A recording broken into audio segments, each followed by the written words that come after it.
نحمده ونستعينه ونستغفره ونؤمن به ونتوكل عليه ونعوذ بالله من شرور أنفسنا ومن سيئات أعمالنا من يهده الله فلا مضل له ومن يضلله فلا هادي له ونشهد أن لا إله إلا الله وحده لا شريك له ونشهد أن سيدنا ومولانا محمدا عبده ورسوله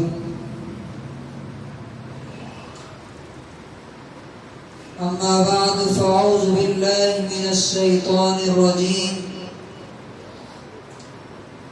بسم الله الرحمن الرحيم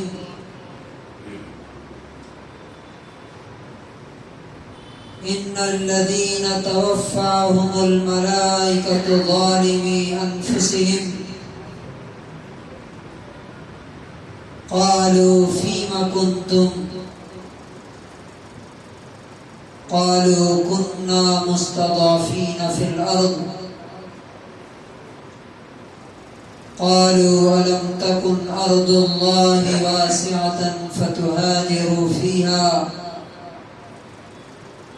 فأولئك مأواهم جهنم وساءت مصيرا وقال تبارك وتعالى يا أيها الذين آمنوا من يرتد منكم عن دينه فسوف يأتي الله بقوم يحبهم ويحبونه أذلة على المؤمنين أعزة على الكافرين يجاهدون في سبيل الله ولا يخافون لومة لائم ذلك فضل الله يؤتيه من يشاء والله واسع عليم.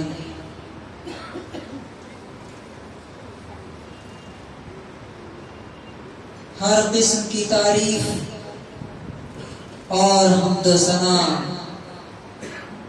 ہر قسم کی بڑائی اور کبریائی ایک اللہ کے لیے. وہی خدا ہے جس نے یہ پوری کائنات اپنی قدرت سے بنائی ہے. وہ اتنا عظیم اور اتنا پاورفل ہے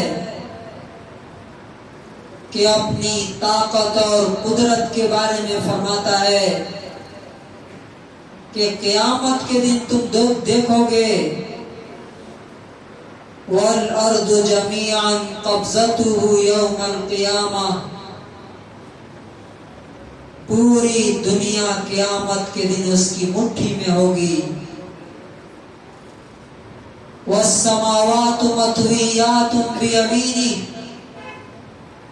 اور سارے کے سارے آسمان اس کے دائیں ہاتھ میں لپٹے ہوئے ہوں گے. یہ ہے وہ خدا جس نے یہ کائنات اور یہ دنیا اور یہ یونیورس بنائی ہے. وہی خدا ہے جس نے ہمیں یہ زندگی دی ہے. وہی اللہ ہے کہ جب اس کا حکم آئے گا تو لا يستأخرون ساعة ولا يستقدمون، ایک لمحہ ایک لحظہ نہ آگے بڑھ سکو گے نہ پیچھے ہٹ سکو گے. جب اس کا حکم آ جائے گا دنیا سے جانا پڑے گا. اور اصل وقت دیکھنے کا وہی ہے کہ دنیا سے ہم کس حال میں جا رہے ہیں۔ آئے تو سبھی ہیں جانے کے لیے، ہم سے پہلے بھی بہت سے لوگ آئے، آج جا کر کے دیکھیے قبرستان میں صرف ان کے نام کے کتبے لگے ہوئے ہیں، ٹائٹل لکھا ہوا ہے، M P, M L A, D C, councillor, پوچھنے والا کوئی نہیں ہے کہ زمین کے اندر ان کیڑوں نے اور سانپ اور بچھیوں نے ان کے جسم کا کیا حال کر رکھا ہے۔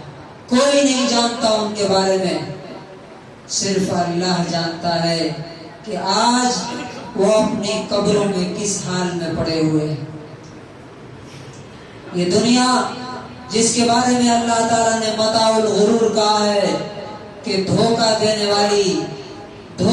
والی، انسان کو لگتا ہے کہ میں ہوا میں ہوں، میں اڑ رہا ہوں، حالانکہ وہ خواب میں ہوتا ہے، اسی کو دھوکہ کہتے ہیں۔ ایک آدمی خواب میں دیکھتا ہے کہ میں ہوائی جہاز اڑا رہا ہوں، جب آنکھ کھلتی ہے تو پتا چلتا ہے کہ وہ بستر پہ ہے۔ یہی چیز یہ دنیا ہے، ایسا لگتا ہے کہ میں کامیاب ہوں، لیکن جب موت آتی ہے تو پتا چلتا ہے کہ نہیں، میں کامیاب نہیں تھا، میں تو کامیابی کے دھوکے میں تھا۔ اور اکثر لوگ اس دھوکے کے شکار ہیں، اکثر لوگ جہنم کی طرف جا رہے ہیں۔ اللہ تبارک و تعالی ہمیں اس سے محفوظ فرمائے۔ آج کا جو ہمارا ٹاپک ہے وہ بہت ہی حساس، بہت ہی سینسٹیو، بہت ہی امپورٹنٹ ہے، ہم میں سے ہر آدمی کو سمجھنا چاہیے۔ 2-3 واقعات ابھی دسمبر میں ایسے ہوئے جنہوں نے نبی پاک صلی اللہ علیہ وسلم کی پیشین گوئی اور پروفیسی کو بالکل صحیح ثابت کر دیا۔ پہلا واقعہ نارتھ میں ہوا، جب ایک مسلمان نے علل اعلان اپنا نام بدل کر کے اور کہا کہ میرا نام وسیم نہیں، میرا نام جتیندر تیاگی ہے۔ اللہ تعالی ہمارے ایمان کی حفاظت فرمائے۔ دوسرا واقعہ ساؤتھ میں ہوا، علی اکبر نام کے ایک مسلمان نے اپنا نام نرسیما رکھ لیا اور کہا کہ I am not a Muslim on word، اب میں اس کے بعد مسلمان نہیں ہوں۔ کیوں؟ اس لیے کہ ایک فوجی افسر کی موت پر کچھ مسلمانوں نے جشن منایا، اس وجہ سے میرا دل بہت دکھا ہوا ہے، اب میں اسلام کو چھوڑتا ہوں۔ استغفر اللہ۔ تیسرا واقعہ سعودی عرب کا ہے، جہاں تبلیغی جماعت پر پابندی لگا دی گئی اور علماء اور خطبہ کو حکم دیا گیا کہ جماعت کے خلاف بولے۔ یہ تینوں واقعات کو جوڑ کے دیکھیے حالات کدھر جا رہے ہیں، سچویشنز آگے کیا ہونے والے ہیں۔ ان 2 واقعات پہ غور کیجئے پہلے جو ہمارے ملک میں ہوئے، کہ حالات کہاں تک پہنچ گئے کہ اب مسلمان علل اعلان کفر کی طرف بڑھ رہے ہیں اور کفر کو سینے سے لگا رہے ہیں اور اسلام کو گالیاں دے رہے ہیں۔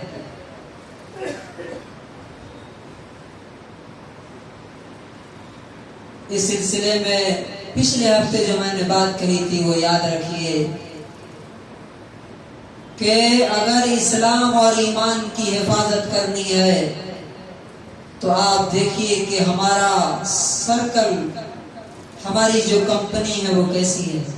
یہ دونوں لوگ جنہوں نے اسلام چھوڑ کر کے کفر اختیار کیا، یہ کفریہ ماحول میں ہی رہتے تھے. دونوں فلم پروڈیوسر ہیں, وسیم رضوی ہو یا علی اکبر ہو جس نے نرسیما نام رکھ لیا اپنا, دونوں اسی ماحول میں رہے.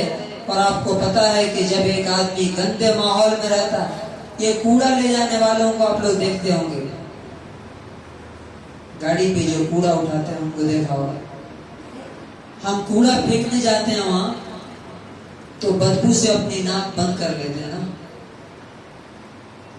لیکن آپ دیکھیے کہ جو کوڑا اٹھاتے ہیں روزانہ ان کو کوئی فرق نہیں پڑتا. کیوں؟ ہیبیچول ہو گئے ہیں, ان کی عادت پڑ جاتی ہے.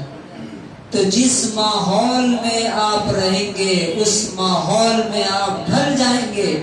پچھلے ہفتے یہی میں نے بات کہی تھی, یہ دونوں اسی ماحول میں رہتے تھے, کفر کے ماحول میں, شرک کے ماحول میں, فسق کے ماحول میں. نتیجہ کیا ہوا کہ علل اعلان انہوں نے اسلام کا انکار کیا اور کفر اختیار کیا. جتندر نام رکھا اور نرسیما وغیرہ نام رکھ لیا. تیسرا واقعہ جو سعودی عرب کا ہے, کتنی عجیب بات ہے کہ دین کے کام کرنے والی ایک جماعت, تبلیغی جماعت کو پابندی لگا دیا اور دوسری طرف اسرائیل سے ہاتھ ملانے کے لیے تیار ہے. یاد رکھنا چاہیے, سعودی عرب کو جو لوگ اسلامی ملک سمجھتے ہیں وہ آج یہ جان لیں کہ جب سے بنا تب سے آج تک کبھی بھی وہ اسلامی ملک نہیں ہے, بلکہ وہ یہودی اور امریکہ کا ایجنٹ ملک ہے. وہ سارا کام ان کے اشارے پہ چلتا ہے وہاں پہ. اور اس کی سب سے بڑی دو مثالیں ہیں. یہ تبلیغی جماعت پر پابندی لگا کے تو انہوں نے اپنے آپ کو ننگا کر دیا. اس سے پہلے مولانا مودودی رحمت اللہ علیہ کی کتابوں پہ بھی انہوں نے پابندی لگائی.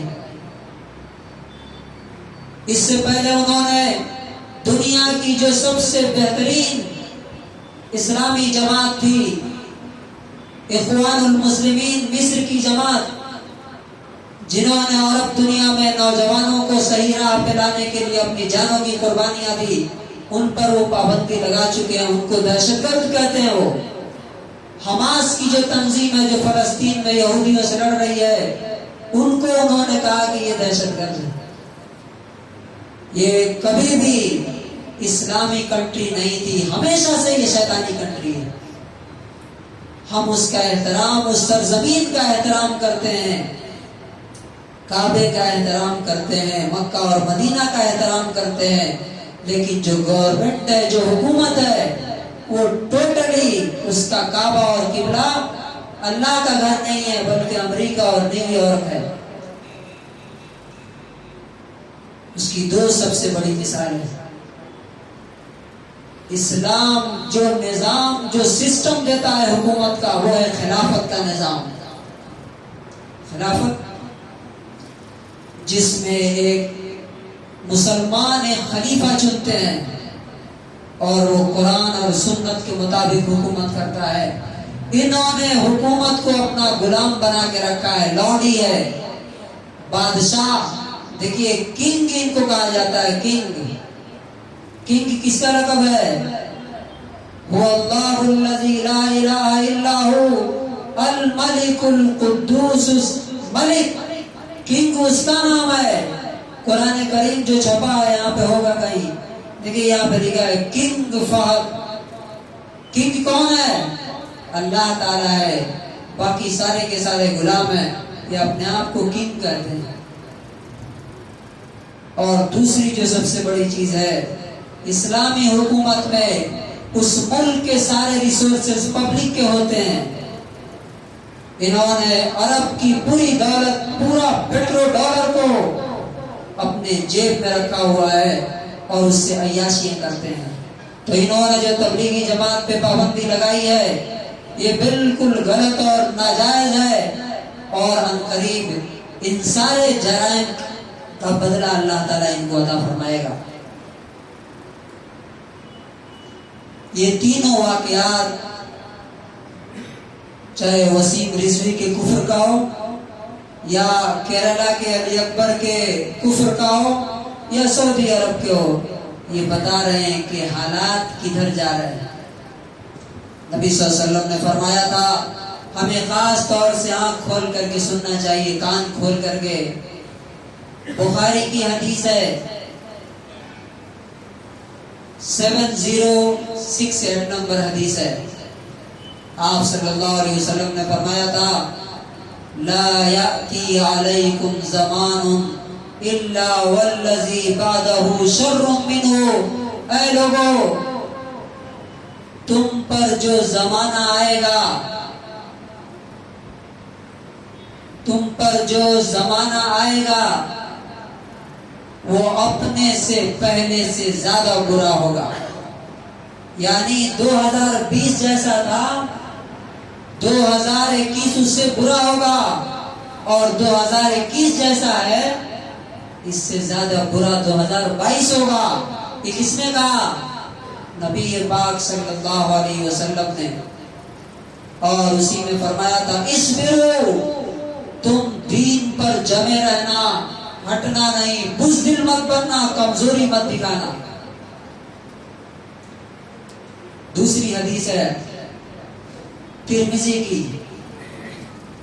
یہ حدیثیں یاد رکھنا چاہیے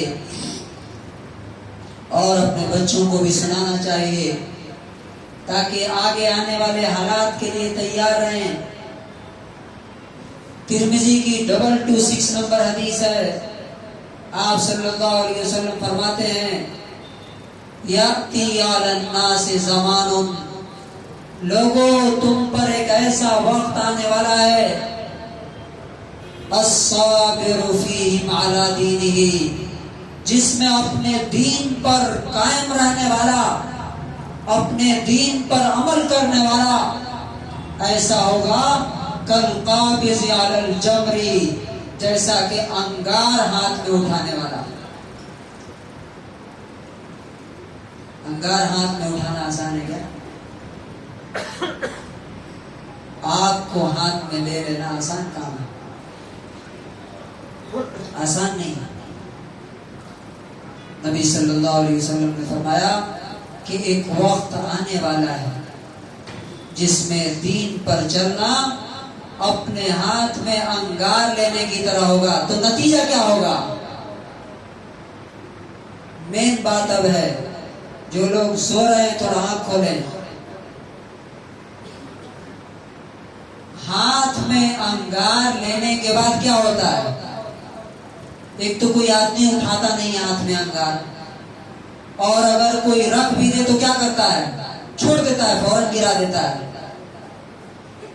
ایسا ہی آخری زمانے میں ہوگا کہ لوگ جب دین پر چلنا مشکل ہو جائے گا، ہر طرف سے جب تانے برسنے لگیں گے، فیس بک پہ، یوٹیوب پہ اور ٹویٹر پہ، انسٹاگرام پہ اسلام کو جب گالیاں دی جانے لگیں گی، مسلمانوں کو جب برا برا کہا جانے لگے گا، اور جب مسلمان کافر ہونے لگیں گے جیسا کہ وسیم رضوی اور علی اکبر کیرلا کا، اور خود اسلامک کنٹری، اسلامک تنظیموں پر پابندی لگانے لگیں گی، تو لوگ کیا کریں گے؟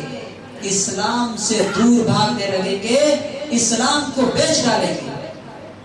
یہ ہے مین پوائنٹ جو یاد رکھنے کا ہے۔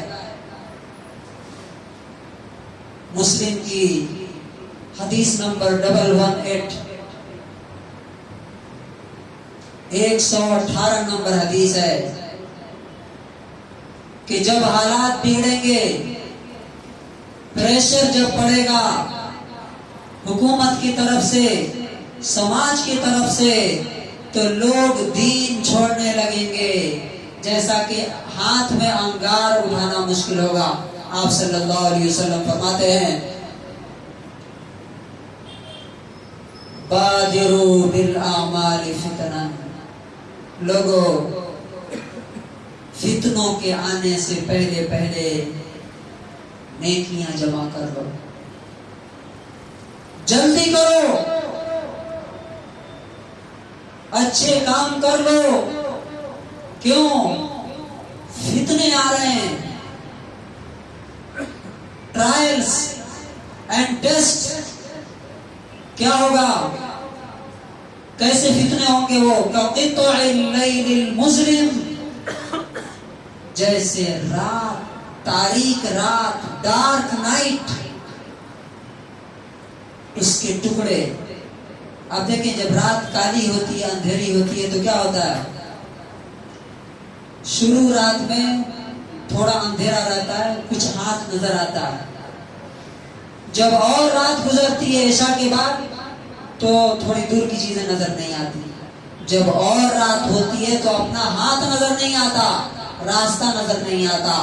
تو نبی صلی اللہ علیہ وسلم کہتے ہیں کہ جس طرح سے تاریک رات میں، ڈارک نائٹ میں راستہ نظر نہیں آتا ہے، لوگ ٹھوکر کھا کے گرتے ہیں، کوئی چرنڈی میں گرے گا، کوئی نالے میں گرے گا، کوئی گڈھے میں گرے گا، کوئی ہائی وے سے نیچے اتر جائے گا، اسی طرح سے جب ٹیسٹ اور ٹرائلز آئیں گے تم پر، تمہارے دین پر، تو کیا ہوگا کہ لوگ دین سے یو ٹرن لیں گے، دین سے ہٹنے لگیں گے، اور کیا کریں گے، یصبح الرجل مؤمنا ویمسی کافرا، ایک شخص صبح میں مومن ہوگا، شام میں کافر ہو جائے گا۔ ہو رہا ہے کہ نہیں ایسا؟ ابھی مثال دے کے آپ کو بتایا کہ نارتھ میں ہوا اور ایک ساؤتھ میں ہوا، گویا کہ دونوں طرف ساتھ ساتھ چل رہا ہے کفر، دین بیچ رہے ہیں۔ یبیع دینہ بعرض من الدنیا، دنیا کے لیے اپنے دین کو بیچ ڈالیں گے۔ بیچ رہے ہیں کہ نہیں لوگ؟ دیکھیے دین سے پھرنے کے 3 لیول ہیں، خوب غور سے سمجھنا چاہیے اس بات کو۔ دین سے پھرنے کے 3 لیول ہیں۔ پہلا لیول علی الاعلان کافر ہو جانا، جیسا کہ ابھی میں نے مثال دیا، میں اسلام کو نہیں مانتا۔ دوسرا لیول کیا ہے، اسلام کی تعلیمات پر، اسلامک ٹیچنگز پر اعتراض کرنا، آبجیکشن کرنا۔ یہ پردہ کیا ہے، غلط ہے، یہ داڑھی کیا ہے، سمجھ میں نہیں آتا، یہ پولیگیمی کیا ہے، ایک سے زیادہ شادیاں کرنا، یہ تو غلط ہے، یہ زیادہ بچے، یہ تو سمجھ میں نہیں آتا۔ تو دوسرا جیسا آپ کو دکھا رہے ہیں وہی چشمے سے اسلام کی کسی بھی تعلیم پر اگر کوئی اعتراض کرتا ہے، آبجیکشن کرتا ہے، کرٹیسائز کرتا ہے، وہ کافر ہو گیا، اس کے کفر میں کوئی شک نہیں۔ یہ دوسرا لیول ہے۔ اور تیسرا لیول ہے عملی انکار، مانتے ہیں ٹھیک ہے، کریں گے نہیں۔ جیسا میں نے آپ کو مثال دی، بچوں کو ایسی جگہ پہ تعلیم دینا جہاں نماز کی اور جمعے کی اجازت نہیں ہے، جہاں پہ وندے ماترم پڑھا جاتا ہے، یہ بھی دین کو بیچنا ہے دنیا کے لیے، یہ بھی ہے بیچنا۔ اور ان سب کا نتیجہ کیا ہوگا، نتیجہ کیا ہوگا؟ دیکھیے اسلام جو ہے، اللہ تعالیٰ نے جو اسلام اتارا، یہ بہادروں کا دین ہے، یہ کریجیس، ہمتور اور بریو لوگوں کا مذہب ہے۔ بزدل لوگ اس پہ عمل نہیں کر پائیں گے، ڈرپوک لوگ اس پہ عمل نہیں کر پائیں گے۔ صحابہ نے کیسی کیسی قربانیاں دی، ہمیں یاد ہونا چاہیے، گردنیں کٹوا دی، زبان کٹ گئی۔ اب دیکھیے صحابہ کرام کی زندگی، جوتوں سے مارا گیا ان کو، ابو بکر صدیق رضی اللہ عنہ کو، حضرت عمر کے پیٹ میں خنجر مارا گیا، حضرت عثمان کا گلا کاٹا گیا، حضرت علی کو فجر کی نماز کے وقت ذبح کیا گیا، امام ابو حنیفہ رحمۃ اللہ علیہ کو جیل میں قید کیا گیا اور قید میں موت ہوئی، امام مالک کو کوڑے لگائے گئے، امام احمد بن حنبل کو جیل میں بند کیا گیا۔ پوری تاریخ بہادروں کی داستان سے بھری ہوئی ہے، لیکن دین کا سودا نہیں کیا۔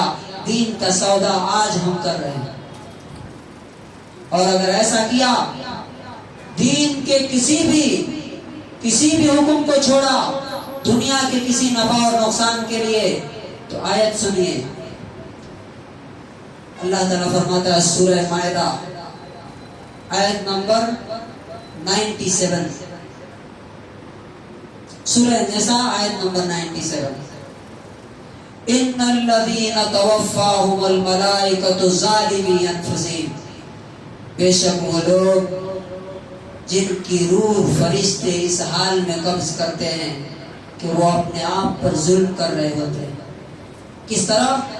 اپنے ایمان کو بیچ کر کے، اپنے دین کے کسی بھی تعلیم کو بیچ کر کے، چھوڑ کر کے، کمپرومائز کر کے، ایسی حال میں جو فرشتے ان کی روح قبض کرنے آتے ہیں، پوچھتے ہیں فیما کنتم، کس حال میں تھے؟